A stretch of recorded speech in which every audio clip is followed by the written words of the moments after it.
So hi, muscle moxie mister Kerala 2026. ഞാൻ ഇന്നലെ എന്റെ സ്റ്റോറിയിലും പലരും എന്നെ പേഴ്സണലി മെസ്സേജ് ഒക്കെ ചോദിച്ചു എന്താണ് ഇഷ്യൂ എന്ന്. ഫസ്റ്റ് തിങ്, ഈ ഞാൻ താഴെ കൊടുത്തിരിക്കുന്ന ക്ലിപ്പ് ഇതാണ് ഇവരുടെ ടോപ്പ് 6 ആയിട്ട് ഇവർ സെലക്ട് ചെയ്തത്. മെൻ ഫിസിക് എന്ന സ്പോർട്സ് മാറ്റി നിർത്താൻ തന്നെ ബോഡി ബിൽഡിംഗ് സ്പോർട്സിൽ തന്നെ ഏറ്റവും നെഗറ്റീവ് ആയിട്ട് പറയുന്ന ഫസ്റ്റ് തിങ് ആണ് ഗൈനക്കോമാസ്റ്റിയ. ഇവര് മസിൽ മോക്സി മിസ്റ്റർ കേരള ആയിട്ട് മെൻ ഫിസിക്കിനെ തെരഞ്ഞെടുത്താക്ക് ഫസ്റ്റ് തിങ് ഗൈനക്കോമാസ്റ്റിയ ഉണ്ട്. നമ്പർ 2 ആൻഡ് നമ്പർ 3 പൊസിഷനിൽ കൊടുത്തവർക്ക് എന്ത് കണ്ടിട്ടാണ് കൊടുത്തതെന്ന് എനിക്കറിയില്ല. ഈ ഫോട്ടോ കണ്ടിട്ട് നിങ്ങൾ തീരുമാനിക്കുക. ആ ടോപ്പ് 3 ഞാൻ എന്റെ കാര്യം എനിക്ക് കിട്ടാത്തതിനല്ല ഞാൻ സംസാരിക്കുന്നത്.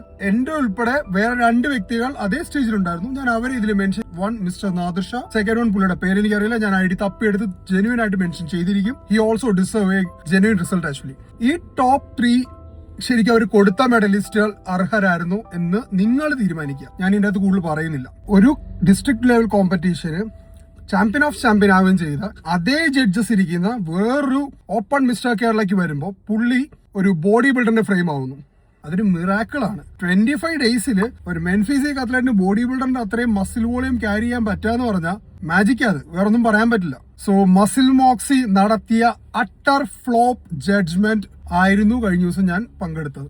മസിൽ മോക്സി സീസൺ 2 വരുമെന്നാണ് അവർ പറഞ്ഞത്. നടക്കട്ടെ എന്ന് ഞാനും പ്രതീക്ഷിക്കുന്നു. പക്ഷെ ഇതുപോലത്തെ ജഡ്ജ്മെന്റ് നടത്താനാണെങ്കിൽ നിങ്ങൾക്ക് ജെന്യുവൻ ആയിട്ടുള്ള അത്ലറ്റ്സിനെ കിട്ടില്ല. പിന്നെ ഒരു കാര്യവും കൂടെ, അവിടെ അത്രയും വലിയൊരു ക്രൂഷ്യൽ സിറ്റുവേഷൻ നടന്നപ്പോഴും സ്മൂത്ത് ആയിട്ടും ഡീസെന്റ് ആയിട്ടും ഹാൻഡിൽ ചെയ്ത നാദിർ ഷായ്ക്ക് എന്റെ ബിഗ് സല്യൂട്ട്. നമുക്ക് ഒരു മെഡൽ കിട്ടുവോ കിട്ടായിരിക്കോ, win or lose, it's a part of the game. ഞാനത് മനസ്സിലാക്കിക്കൊണ്ട് തന്നെ പറയുന്നു. തോറ്റു പോകുന്നതിലല്ല. നമ്മൾ തോറ്റുപോയാൽ നമ്മൾ എവിടെ ലെവലപ്പ് ചെയ്യണം, അല്ലെ ഏത് വീക്ക് മസിൽ പാർട്ടാണ് ഇംപ്രൂവ് ചെയ്യേണ്ടത് എന്നാണ് നമ്മൾ അനലൈസ് ചെയ്യേണ്ടത്. ആ സെക്കൻഡും തേർഡും കൊടുത്തവന്മാരെ വെച്ച് ഞാൻ എന്താണ് എന്റെ ശരീരത്തെ അനലൈസ് ചെയ്ത് കേട്ടേണ്ടത്? എന്ത് ജഡ്ജ്മെന്റ് ആണ്? ആക്ച്വലി എന്നെക്കാളും ബെറ്റർ ഫ്രെയിം ഉള്ളവർ 2 പേര് ആ സ്റ്റേജിലുണ്ട്. അവർക്ക് തന്നെ കിട്ടിയില്ല. അത് വെച്ച് നോക്കുമ്പോൾ നോക്കി. പക്ഷെ എന്തിനാണ് ഇങ്ങനെ അൺഫെയർ ആയിട്ടുള്ള ജഡ്ജ്മെന്റ്? എന്താണ് ഇവർക്ക് ഇതിന്റെ പുറകിലുള്ള പൊളിറ്റിക്സ്? ഇതാണ് എനിക്കറിയാത്തത്. ഇതായിരുന്നു എന്റെ വീഡിയോയിലും സ്റ്റോറിയിലും നിങ്ങൾ കണ്ടുകൊണ്ടിരുന്നത്.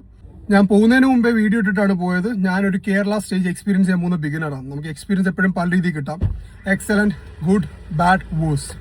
Four me it was very worse experience. So that's it guys.